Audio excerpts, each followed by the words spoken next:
The voice recorder sat on my desk, still warm from my trembling hands. I'd played the message 17 times now, and each replay sent ice through my veins.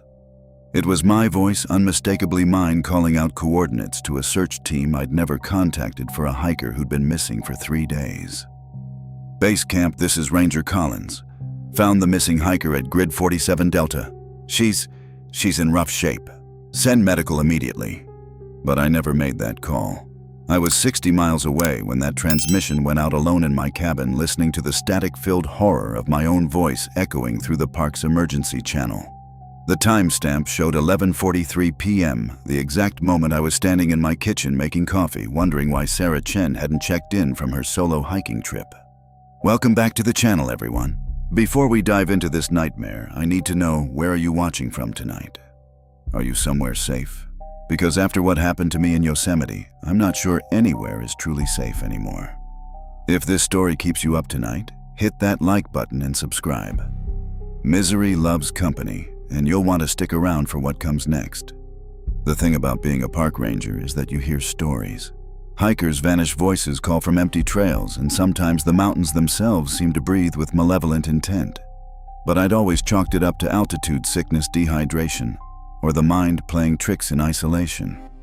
Until Sarah Chen went missing and something wearing my voice started hunting in Yosemite. My name is David Collins, and I'd been a ranger at Yosemite National Park for 8 years by 2021. The pandemic had thinned our ranks, budget cuts, early retirements, and a hiring freeze that left us chronically understaffed. What should have been a team of 15 was down to just 6 rangers covering over 750,000 acres of wilderness. I loved the solitude, though. My sector included some of the park's most remote trails where weeks could pass between hiker encounters.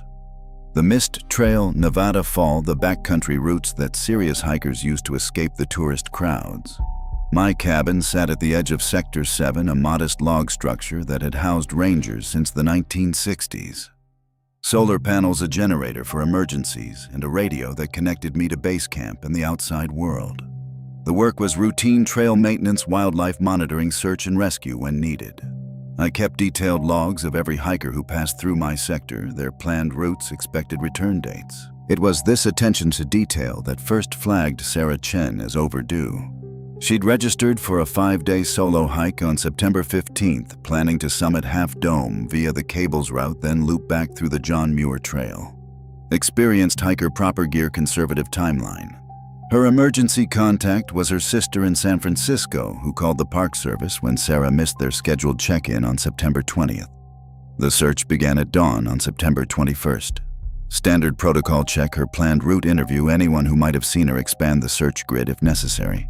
But Sarah had chosen one of the more isolated paths, and with our skeleton crew, the search moved slowly.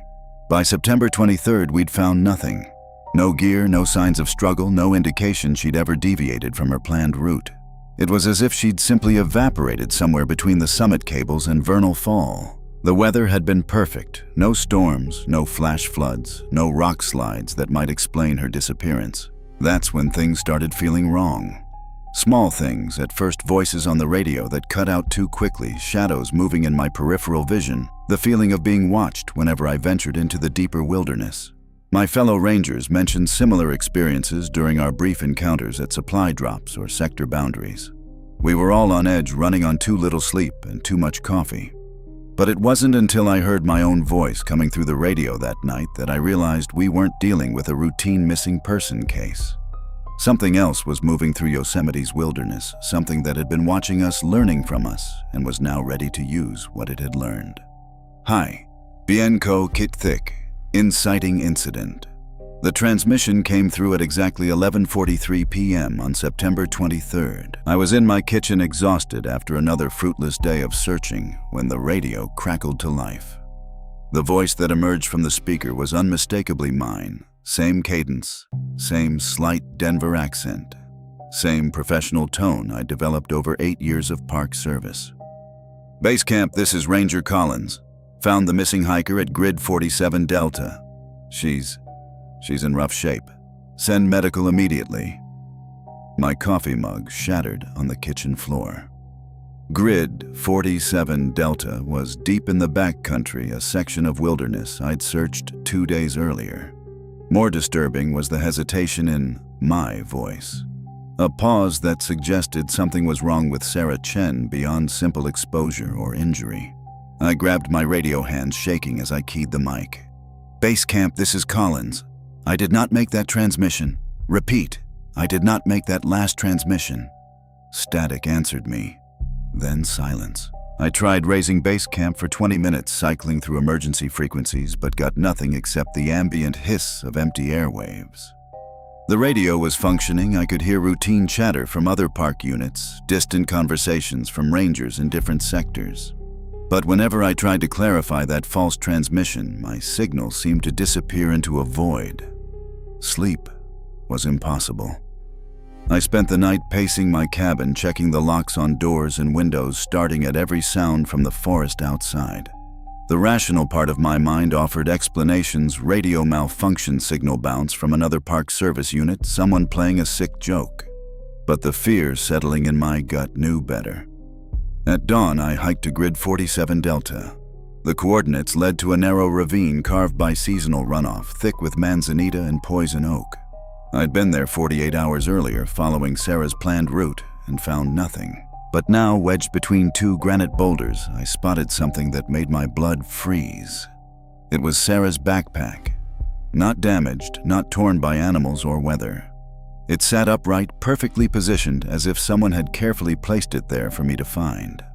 The pack was unzipped, contents spread in an unnatural arrangement, water bottles in a precise line, sleeping bag folded with military corners, first aid kit opened with supplies sorted by size. But it was the note tucked into the top pocket that nearly sent me running back to my cabin.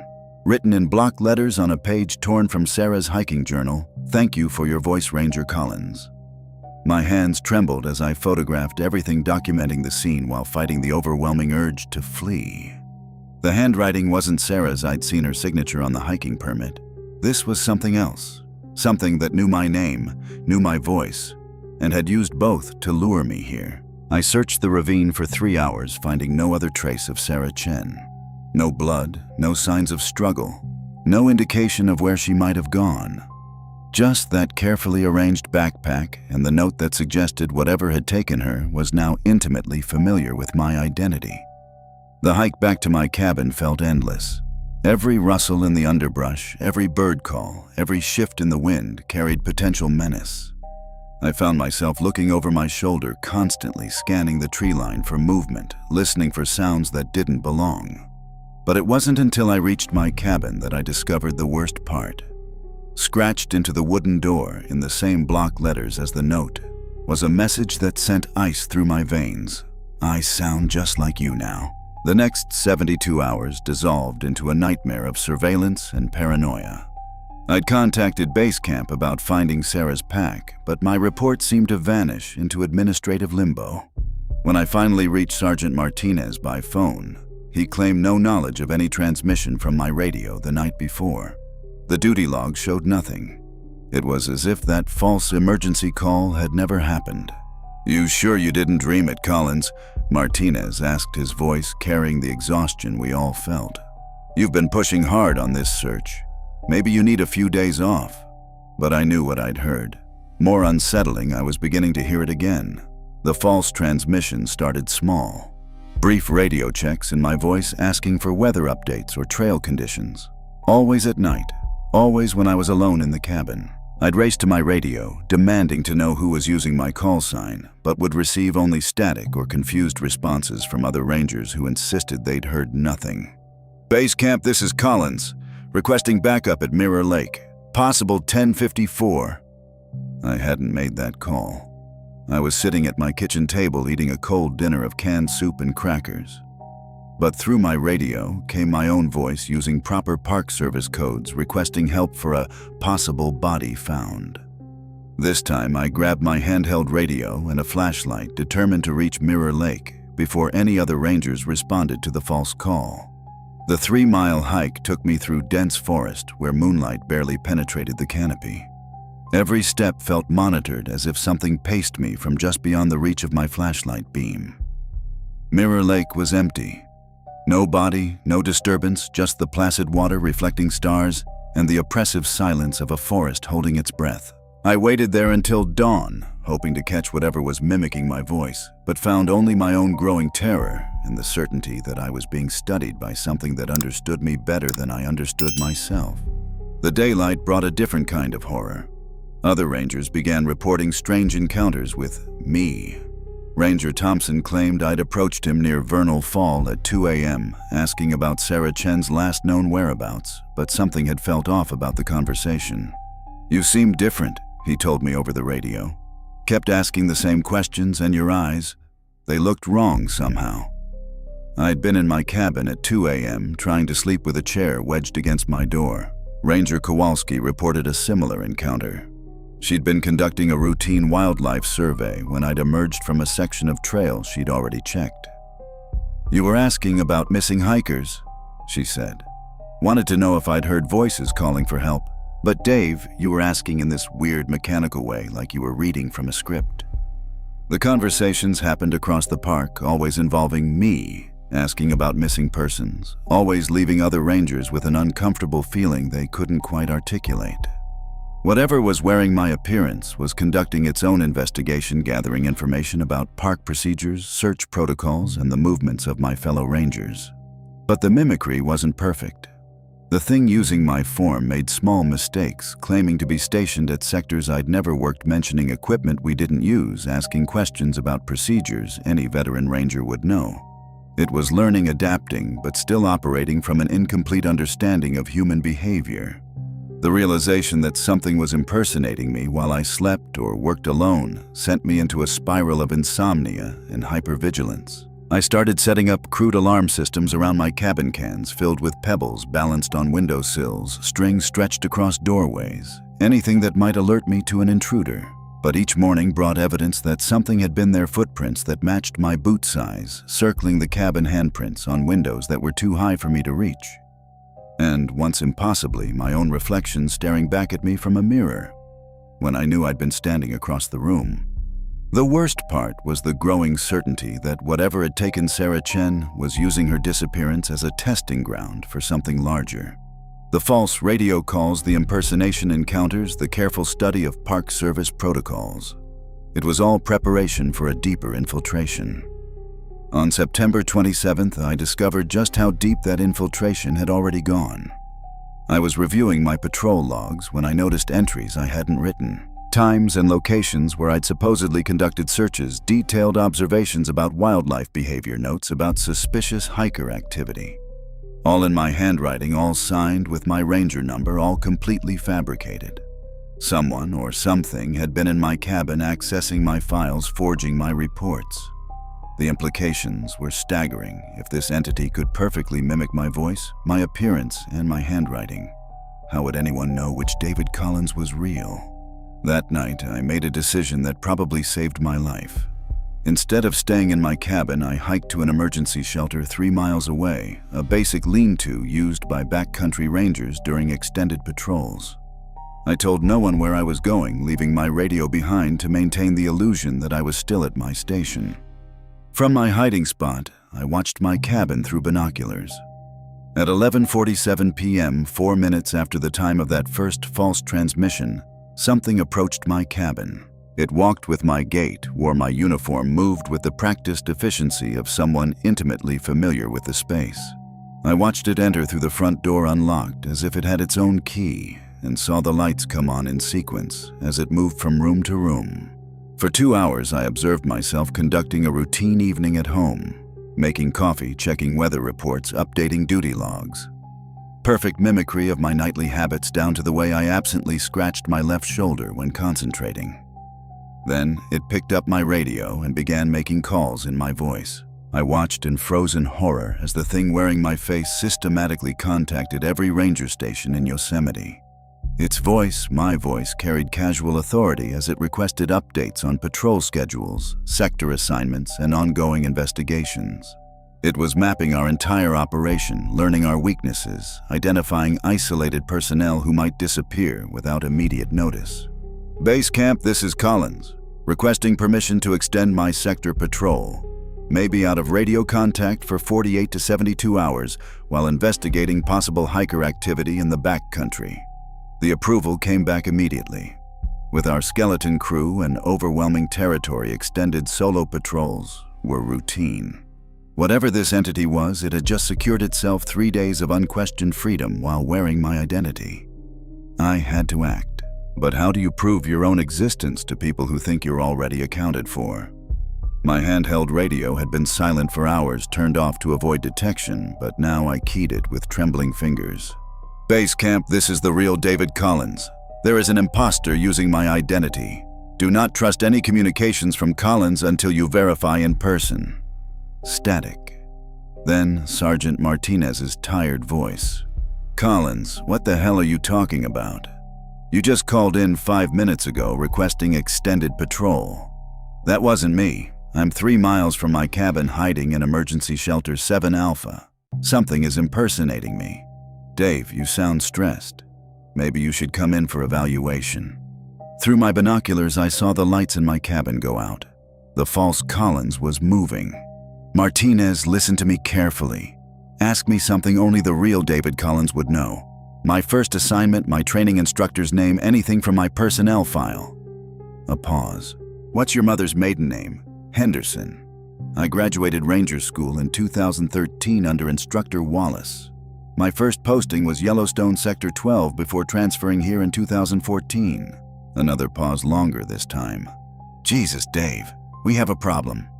I just logged a Collins requesting extended patrol, and his voice print matched our authentication system. The entity emerged from my cabin, but it was no longer alone. In the moonlight, I could see 2 figures moving toward the tree line. One wore my ranger uniform, walked with my posture, moved with my familiar efficiency. The other was smaller, dressed in hiking gear I recognized from the missing person report. Sarah Chen. But wrong somehow. Her movements were too fluid, too coordinated with her companion. They moved like parts of the same organism, sharing some invisible communication.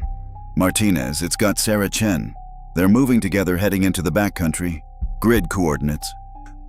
I fumbled for my GPS, rattling off numbers while tracking the 2 figures through my binoculars.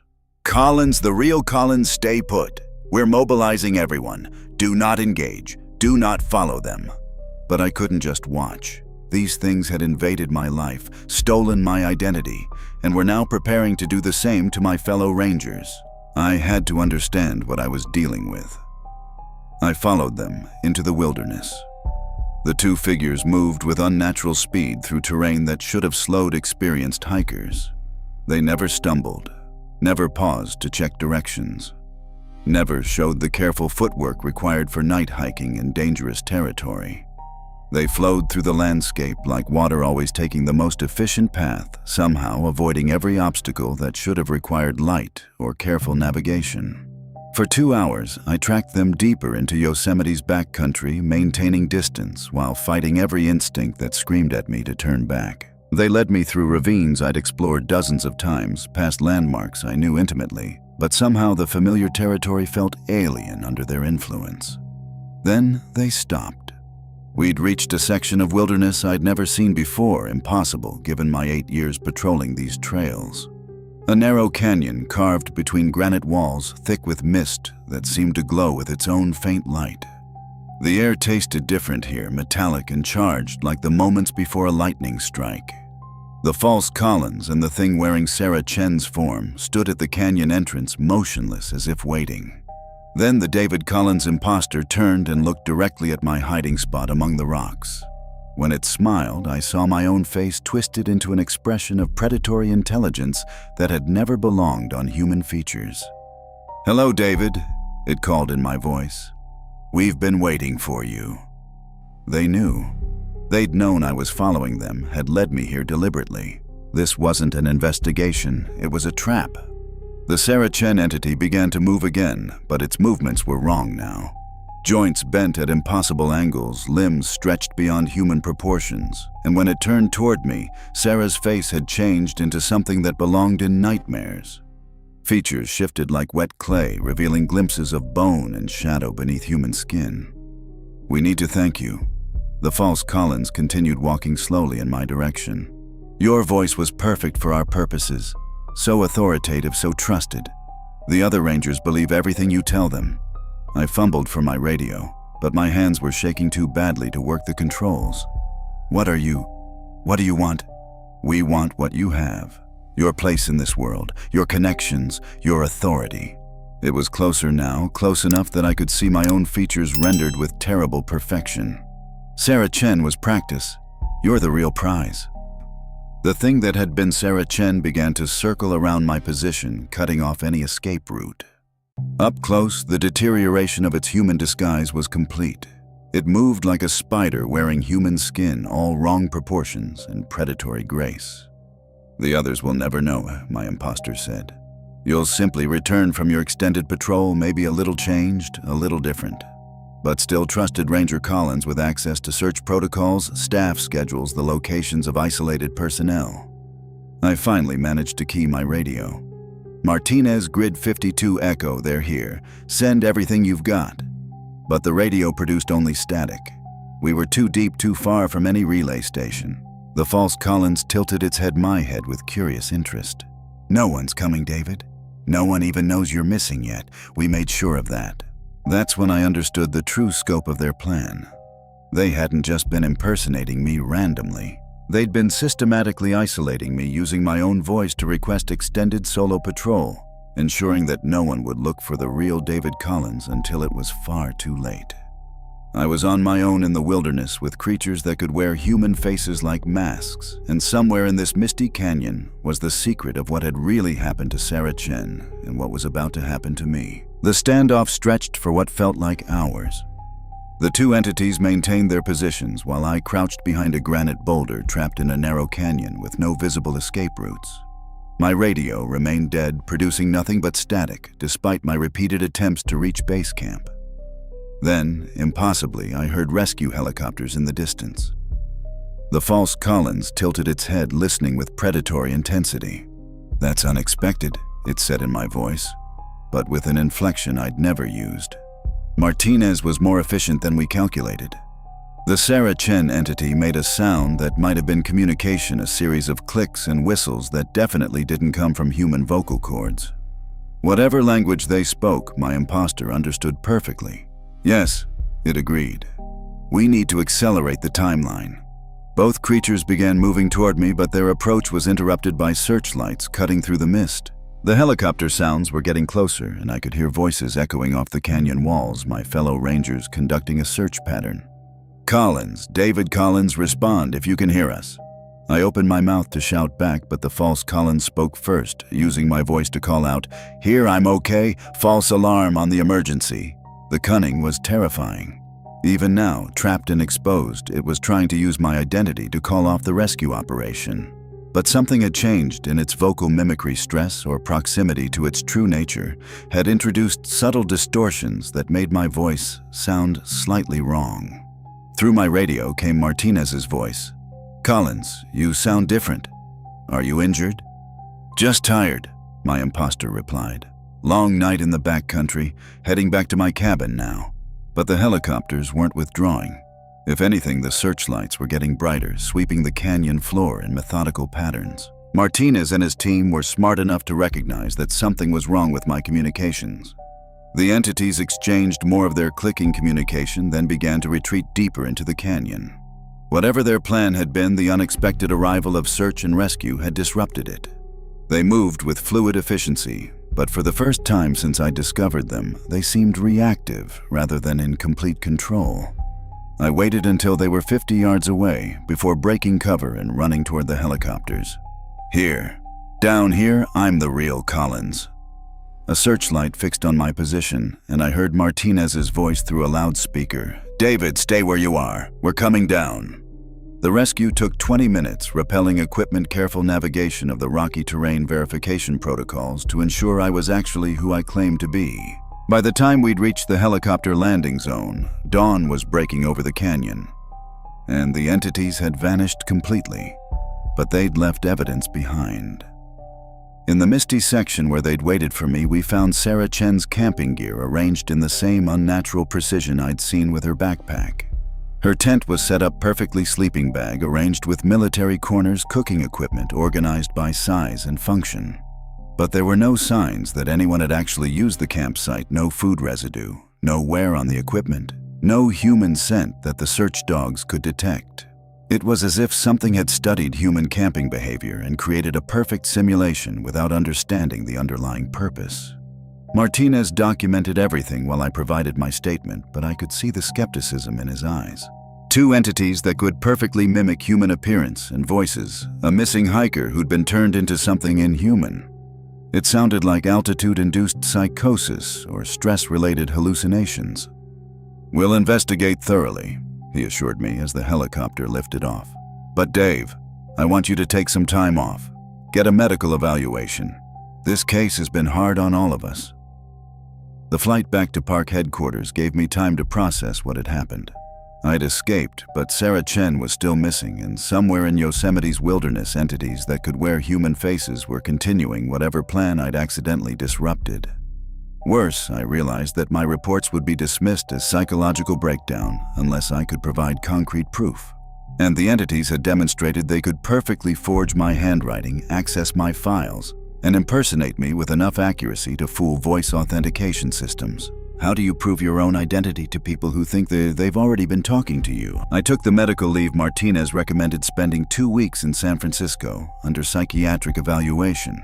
Dr. Sarah Hoffman was thorough and professional, conducting extensive interviews about my experience while maintaining the careful neutrality of someone who'd heard similar stories from other rangers suffering stress-related breakdowns.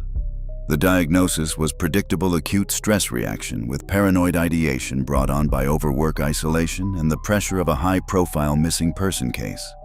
Recommended treatment included extended leave counseling and gradual reintegration into park service duties. I accepted the evaluation and began planning my return to Yosemite. But during my final session with Dr. Hoffman, she mentioned something that made my blood freeze. "I understand this experience felt very real to you, David.